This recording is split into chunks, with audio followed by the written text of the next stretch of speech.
अगदी 10 मिनिटात मी हे डोसे बनवलेले आहे. अगदी हेल्दी आणि अगदी इन्स्टंट असे.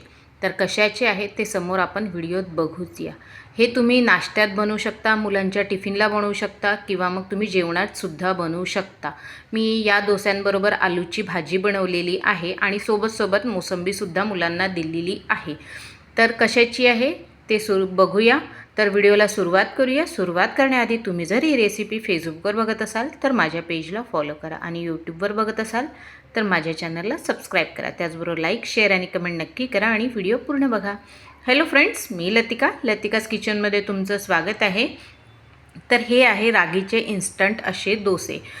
सहसा मुलं रागीच्या भाकरी जर असतात तर ते खायला बघत नाहीत किंवा कुठल्याही याच्या भाकरी असतात ना त्या खायला बघत नाहीत. म्हणतात कडक लागते, जाड आहे, त्यांचे नखरे असतातच. पण त्यांना हे पौष्टिक असे पदार्थ खायला घालायचे असतात. तर इथे मी रागी घेतलेली आहे. एक मोठी वाटी, हे नॉर्मल ज्या वाट्या आहेत त्याच्या 2 वाट्या भरून ही वाटी आहे, मोठी वाटी आहे म्हणून. तर 2 वाटी मी इथे रागीचं पीठ घेतलेलं आहे, 1 वाटी आपलं गव्हाचं पीठ घेतलेलं आहे. त्याला छान व्यवस्थित मिक्स करून घेतलं आहे. त्यानंतर चवीपुरतं यात मीठ घातलेलं आहे.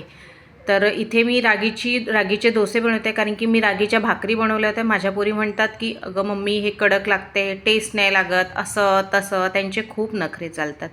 तर मग रागी तर पौष्टिक आहेच, तर मग कसं द्यायचं, त्यामुळे मी इथे डोसे बनवलेले आहे.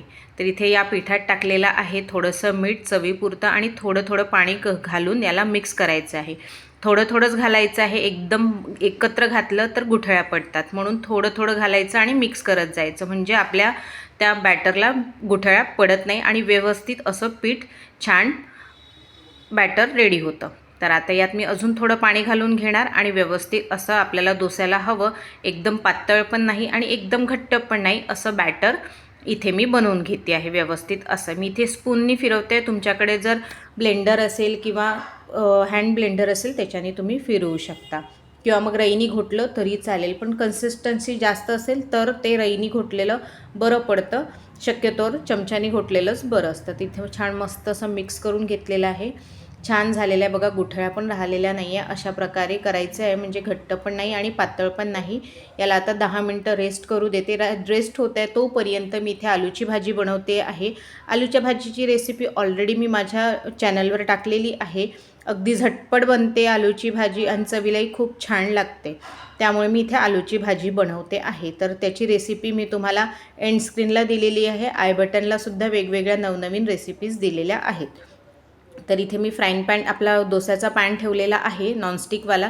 तुम्ही साध्या तव्यावरसुद्धा गरम सगळ्यात पहिले तवा एकदम गरम करायचा. दोन्ही याची प्रोसिजर एकदम गरम करायचा. गरम झाल्यानंतर त्याची गॅस बंद करायची आणि कोमट अशा तव्यावर हे घालायचं. एकदम गरम तव्यावर जर घातलं तर बरोबर डोसे वळत नाही, बरोबर डोसे करता येत नाही, चिकटत नाही तव्याला.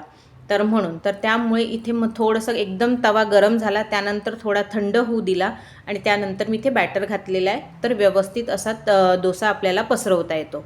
तर इथे मी तूप घातलेलं आहे. तुम्ही तुपाऐवजी तेलसुद्धा घालू शकता. पण या डोस्याला जर तूप लावलं तर या डोस्याची चव अप्रतिम अशी लागते, खूप टेस्टी अशी लागते. जेव्हा मी माझ्या मुलीला हे बनवून दिलं तर माझी मुलगी म्हणते, मम्मी तू या डोस्यांमध्ये चीज टाकलेलं आहे का? म्हटलं नाही, चीज नाही घातलेला आहे. तर मी इथे तूप घातलेलं होतं. तर खूप टेस्टी असे लागतात. तर याला छान तूप लावल्यानंतर दोन्ही साईडनी छान भाजून घ्यायचं व्यवस्थित असं आणि अगदी सॉफ्ट नरम असे हे डोसे बनतात, पौष्टिक चविष्ट असे. त्याचबरोबर माझ्या चॅनलवर वेगवेगळ्या नवनवीन रेसिपीज आहे. एंड स्क्रीनलासुद्धा मी रेसिपीज दिलेल्या आहे आणि आय बटनलासुद्धा दिलेल्या आहे. तर नक्की बघा आणि तुम्हाला कुठली रेसिपी आवडली ते नक्की कळवा. आणि हो, आजची जर रेसिपी आवडली असेल तर एक लाईक नक्की द्या. आणि आजची रेसिपी जर आवडलीच असेल तर करून बघा आणि मला कमेंट नक्की करा. तर भेटूया पुढच्या रेसिपीत. तोपर्यंत बाय.